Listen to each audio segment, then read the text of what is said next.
Hello hello, bienvenue dans Et si on avançait, le podcast qui te tire vers le haut. Ici Marielle, comme d'habitude, pour t'aider à t'organiser et à aller au bout des projets qui te tiennent à cœur.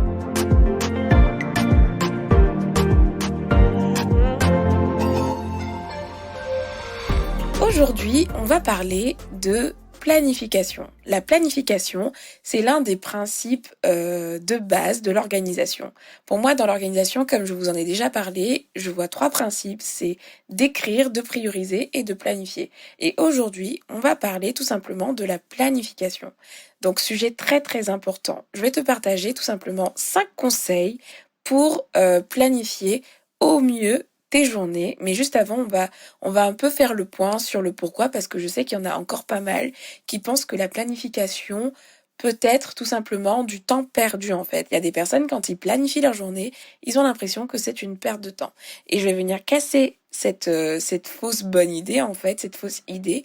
Mais avant, comme notre nouveau rituel, c'est de faire une petite dédicace à quelqu'un qui a laissé un commentaire, un avis sur le podcast, sur la plateforme sur laquelle elle l'écoute, ou tout simplement qui m'a envoyé un petit message. Et aujourd'hui, c'est Flower Neige qui a toujours simplement pris le temps de me laisser un petit message sur Instagram parce que elle écoute le podcast sur Podcast Addict et évidemment, il n'y a pas l'option commentaire comme sur Apple Podcast ou autre. Et donc, elle me fait un petit coucou et elle me dit: je viens d'écouter tes 3 derniers podcasts, dont celui sur la gestion vie pro et vie perso. Et franchement, merci. C'est très rare de trouver des personnes qui mènent de front une vie de salarié, une vie d'entrepreneur et une vie de famille. Effectivement, c'est mon cas et je suis très heureuse de pouvoir vous partager mon retour d'expérience par rapport à ça. J'en parle beaucoup plus dans l'épisode qu'elle mentionne, dont j'ai oublié tout simplement le numéro, mais c'est l'un des derniers épisodes où je parle justement de l'équilibre vie pro et vie perso. Alors n'hésitez pas à l'écouter. Je partage vraiment de quelques clés en fait pour essayer de maintenir cet équilibre qui n'est évidemment pas facile tous les jours. Donc n'hésitez pas encore à me laisser vos avis et vos commentaires, c'est ce qui m'aide à avancer et à faire connaître tout simplement le podcast. Donc, on rentre dans le vif du sujet. Parlons planification. Donc déjà, comme d'habitude, on va parler du pourquoi. À quoi ça sert de planifier? Si tu penses que la planification c'est complètement inutile, il est important, avant que je te donne quelques conseils, peu importe le conseil que je vais te donner, si tu ne comprends pas l'intérêt de planifier ta journée, si tu ne comprends pas le sens de la planification, ça va être, je vais parler pour rien, dans le vent. Donc, on va commencer par la base des bases, par expliquer tout simplement pourquoi c'est intéressant pour toi de prendre le temps de planifier tes journées. Pourquoi c'est intéressant? Il y a une citation que j'aime énormément qui dit tout simplement, c'est une citation de quelqu'un qui est très très connu dans le domaine de l'organisation, la gestion du temps, c'est Eisenhower, qui dit que dans la préparation à la bataille, il a toujours constaté que les plans étaient inutiles mais que la planification était indispensable. La différence entre les plans et la planification, c'est tout simplement que quand tu fais des plans dans ta vie, tu sais, dans la vie, on fait pas mal de plans. Ouais, je vais voyager par-ci, je veux faire ça, je veux créer ma boîte. Ça, ce sont des plans. Ce sont des quoi. À partir du moment où on passe à l'étape de planification, c'est quand on commence à se demander comment on va faire pour réaliser ce quoi et surtout à quelle date on va essayer de réaliser ce quoi.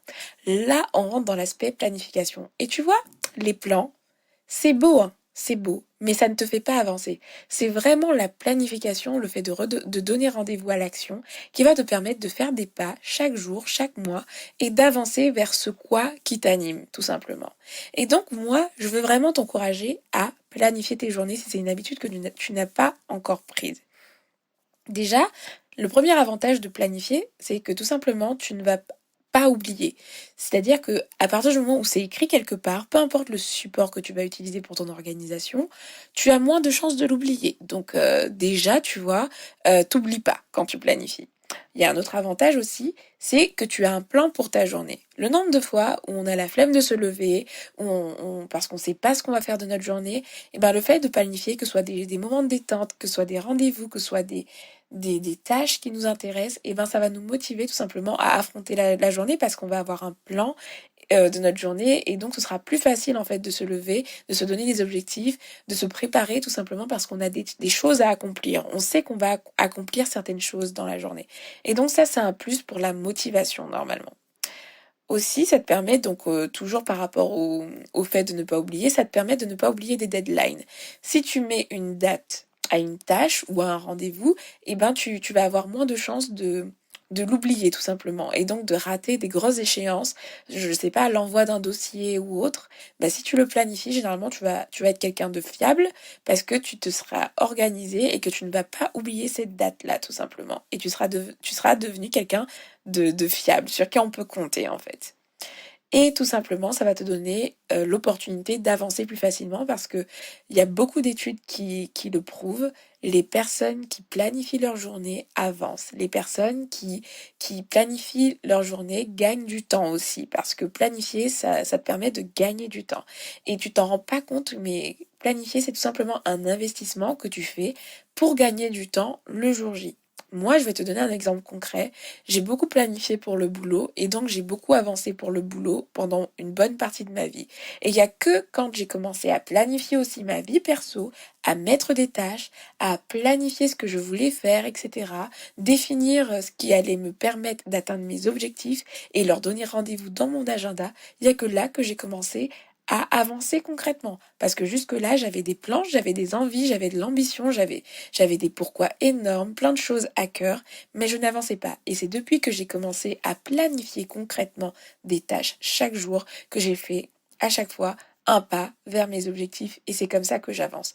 Donc, j'aimerais te dire aujourd'hui que si tu n'es pas ami avec la planification, tu vas devoir te réconcilier avec ça et faire connaissance avec la planification et commencer à le mettre en pratique tout simplement parce que ça va être un indispensable pour toi pour que tu puisses avancer.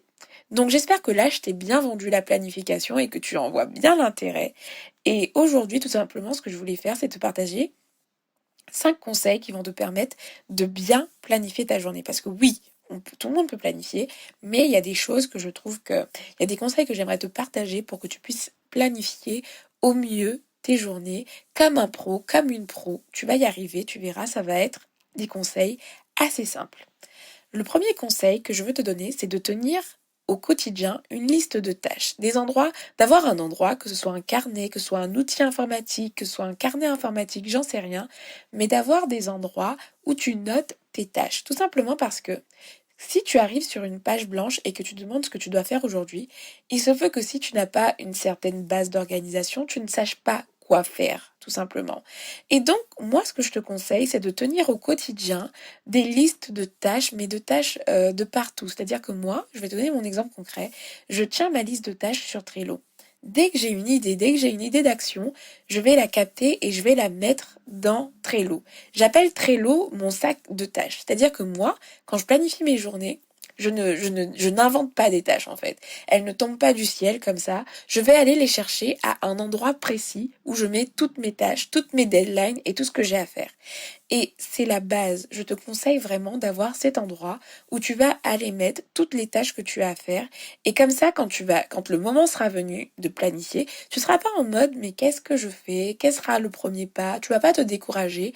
Non, parce que tu sais exactement où tu as listé ce que tu devais faire pour atteindre tes objectifs.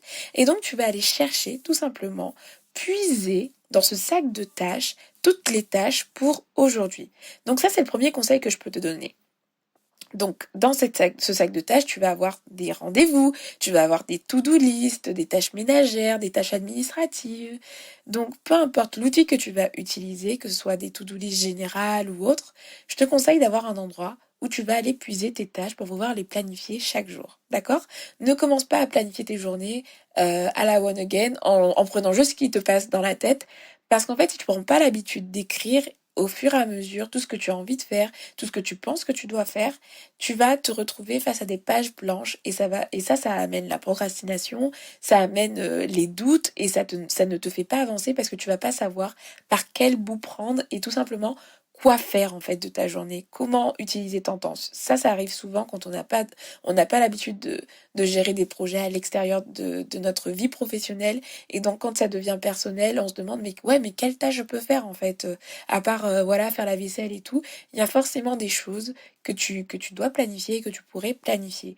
Et pour ça, il te faut tenir une liste de tâches ou des listes de tâches. Tu vois ce que je veux dire?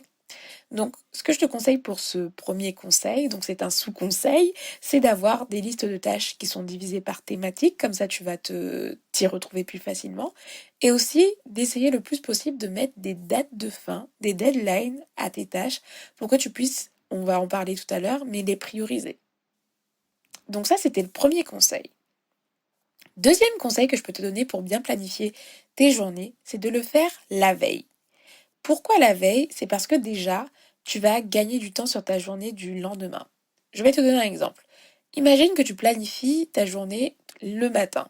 Si tu es quelqu'un qui a du mal à te réveiller, ça veut dire que déjà tu te réveilles et t'as pas de but. Donc déjà ton réveil sonne, ça va être plus facile de snoozer parce que tu sais pas c'est quoi ton programme du jour, tu vois. Donc tu vas snoozer, après tu vas te lever, tu vas prendre ton petit déj, tu vas regarder YouTube, tu vas traîner sur Instagram parce que t'as toujours pas de programme en fait pour ta journée. Mais par contre, si tu as pris le temps la veille de te faire une to-do list du tonnerre, de planifier ta journée, tu sais quand ton réveil sonne ce qui t'attend, tu sais ce que tu vas accomplir dans ta journée, tu connais tes rendez-vous, tu connais tes tâches.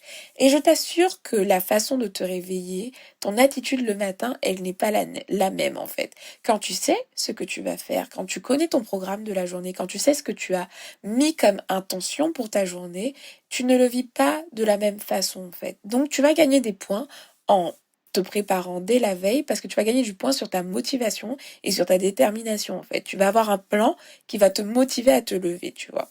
Et franchement, planifier, ça ne prend pas beaucoup de temps.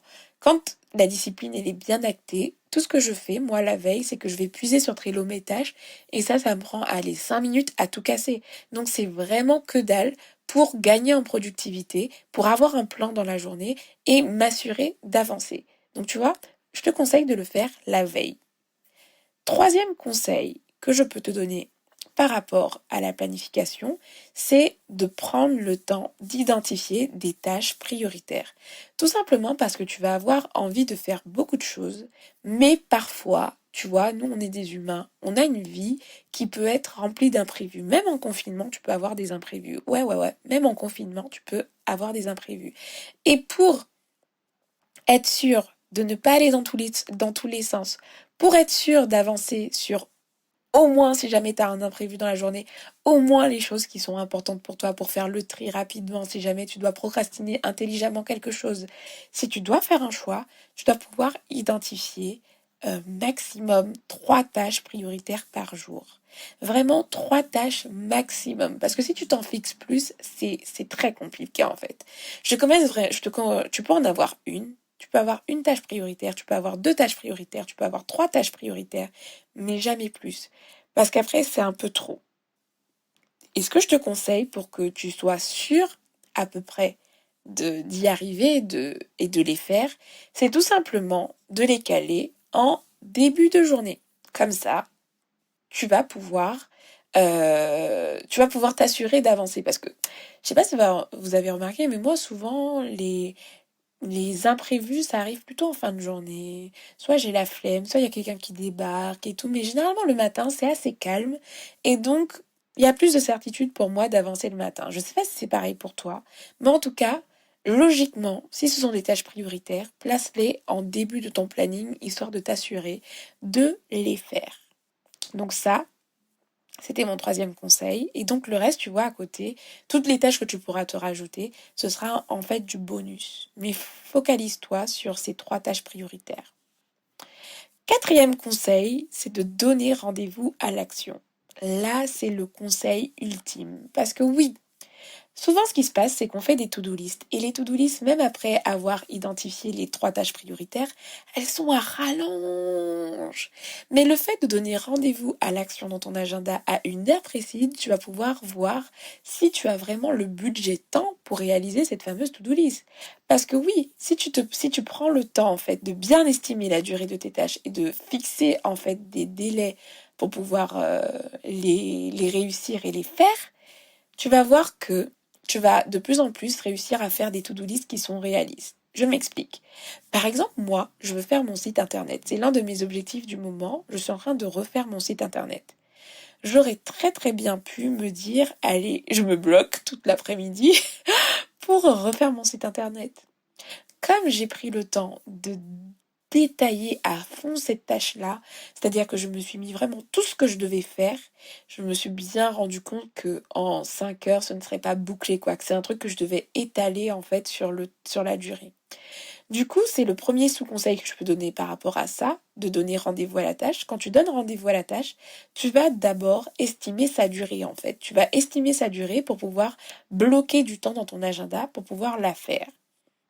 Donc, admettant que pour mon site internet, je définis que la première action, c'est de refaire ma page à propos. Refaire ma page à propos, ça va me demander de créer, d'écrire du texte, de chercher des photos, de m'inspirer, tout ça. Allez, on va dire que ça va me prendre 3 heures. J'essaye de voir le truc à la hausse, comme ça j'ai pas de mauvaise surprise, et donc je vais me bloquer 3 heures pour travailler ma page à propos. Et là, je ne suis pas frustrée, puisque oui, ok, en fait, c'est un truc, j'ai pris le temps, en fait, d'estimer la durée de ma tâche, et donc je la cale dans mon agenda, et je sais que si ça me prend 3 heures, je vais pas me mettre 4 tâches prioritaires de 3 heures, parce que dans une journée, il y a 24 heures, mais je prends 8 heures pour dormir, je prends au moins 2 heures pour manger, 2 heures pour chiller et ne rien faire, et donc je sais, du coup, en prenant le temps de donner rendez-vous à une heure précise, à vos tâches, vous allez voir en fait quel budget de temps vous avez réellement en fait et comment vous allez pouvoir bien investir votre temps. Et donc, pour donner rendez-vous à la tâche, c'est tout simplement ce qu'on appelle la méthode du time blocking. C'est que vous allez estimer la durée de chaque tâche et vous allez soit sur papier mettre une ligne et puis voir le temps que ça vous prend et essayer de mettre des blocs pour dire ben je fais de telle tâche, la tâche 1 de 9 heures à 10 heures, la tâche 2 de 10 heures à midi, ensuite je fais une pause et donc vous allez bloquer enfin, mettre des blocs de temps dans votre agenda pour pouvoir donner rendez-vous à l'action. Et donc lorsque l'heure arrive, c'est simple, vous passez à l'action. Vous voyez le truc? C'est genre vous donnez un rendez-vous, vous donnez des dates à vos tâches et vous essayez d'honorer ces rendez-vous comme vous honoreriez un rendez-vous avec quelqu'un. Donc voilà, c'était le 4e conseil. Et le dernier, qui est aussi important pour être des personnes productives, mais pas trop frustrées non plus, c'est d'essayer de prévoir les imprévus. Donc déjà, vous pouvez déjà commencer à prévoir les imprévus quand vous estimez la durée de vos tâches. N'hésitez pas à mettre un tout petit peu de temps en plus par rapport à ce que vous pensez, comme ça vous n'êtes pas limite. Et aussi, moi, je conseille jamais de surplanifier en fait. Ne vous bloquez pas toute la journée. Enfin, si vous faites une grosse tâche qui prend toute la journée, ok, vous bloquez toute la journée et tout, et donc là, c'est différent. Mais là, je parle vraiment des tâches qui peuvent être scindées en 1 heure, 2 heures, etc. Planifiez seulement 80% de votre journée et faites en sorte de laisser des petites plages de vide pour les imprévus, quand vous le pouvez.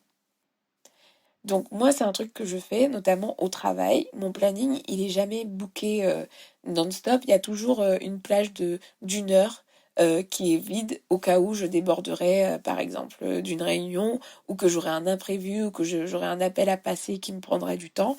Et ben voilà, je l'ai planifié aussi. Et si jamais je n'ai pas d'imprévu, ben c'est du temps en plus que je prends pour faire une autre tâche de ma to-do list que j'avais ou voilà. Donc, essayez de prévoir les imprévus. Donc, ne surplanifiez pas et laissez, voilà, 1 heure ou 1 heure. Généralement, moi, je laisse 1 heure de blanc où il n'y a rien, en fait. Et ça, cette décision-là m'a vraiment permis de ne pas être frustrée. Parce que des fois, il y a des tâches que j'avais mal estimées, mais j'ai pu les faire jusqu'au bout. Et donc, enfin, j'ai pu les faire jusqu'au bout et ne pas être frustrée. J'ai juste décalé du coup mes tâches de 30 minutes parce que j'avais ces 1 heure de bonus et je savais que je pouvais, voilà, rebondir là-dessus. Donc, c'était les 5 conseils que j'avais pour que vous puissiez bien planifier vos journées. Donc, je refais un récap. Tenir une liste de tâches où vous allez puiser justement les tâches que vous allez planifier pour vos journées. Planifier la veille pour pouvoir être motivé et pas perdre de temps le jour J. Identifier maximum 3 tâches prioritaires. Donner rendez-vous à chaque action en estimant bien la durée des tâches. Et prévoir les imprévus en laissant toujours une heure, voilà, de battement où il n'y a rien de planifié. Donc voilà, c'était les conseils que je pouvais vous donner. N'hésitez pas, comme d'habitude, à partager cet épisode s'il vous a été utile et que vous souhaitez voilà parler de tout ça à vos proches ou à vos amis sur Insta ou quelconque autre réseau social, parce que je suis vraiment déterminée à faire connaître ce podcast, parce que j'espère ne pas parler pour rien. Non mais blague à part, quand on crée du contenu en fait, c'est vraiment la promotion que vous en faites vous autour de vous, quand vous pouvez le faire bénéficier à d'autres personnes, c'est vraiment ce qui nous aide à avancer. Donc voilà, si vous appréciez ce que je fais, ce que je propose, n'hésitez pas à le partager, c'est gratuit et ça me fait hyper plaisir de voir vos avis, d'avoir vos retours, et je sais que je ne travaille pas en vain et j'aime trop vous voir avancer, j'aime trop voir votre vie transformée. Alors voilà, n'hésitez pas à me partager juste à moi aussi en retour en message privé, ça me fait aussi plaisir. Donc je vous dis à très bientôt pour un prochain épisode. Ciao ciao!